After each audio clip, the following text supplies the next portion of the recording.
ప్రభునందు ప్రియులారా, పరిశుద్ధ గ్రంథములో కీర్తనాకారుడు ఇలాగున జ్ఞాపకం చేస్తూ ఉన్నాడు. అతడు నాకు మొరపెట్టగా నేను అతనికి ఉత్తరం ఇచ్చేదను, శ్రమలో నేను అతనికి తోడై ఉండేదను, అతనిని విడిపించి అతని గొప్ప చేసేదను.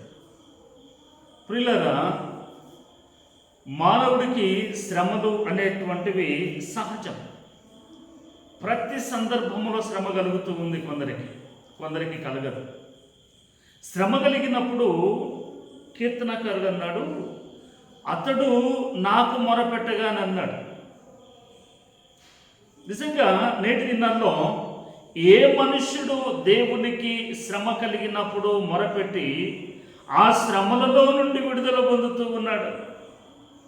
మాట మాత్రమే అనుకుంటున్నామా? అందుకే మీకు ఒక సత్యాన్ని చూపించాలని ఆశిస్తూ ఉన్నా. 2వ దినవృత్తాంతముల గ్రంథము 33వ అధ్యాయము 12వ వచనములో ఇలాగున జ్ఞాపకం చేస్తుంది.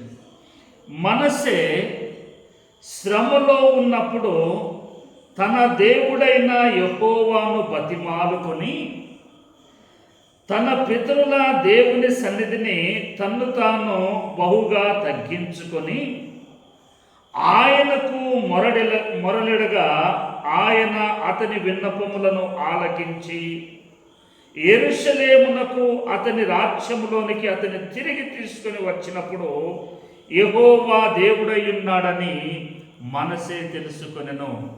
మనసేకు శ్రమ కలిగినప్పుడు ఆయన దేవునికి మొరపెట్టగా దేవుడు ఆయన మొరను ఆలకించాడట. నిజంగా నీవు మొరపెడుతున్నావా? మొరపెడితే దేవుడు నీ మొర వింటాడు. దేవుడి మాటలు దీవించును గాక.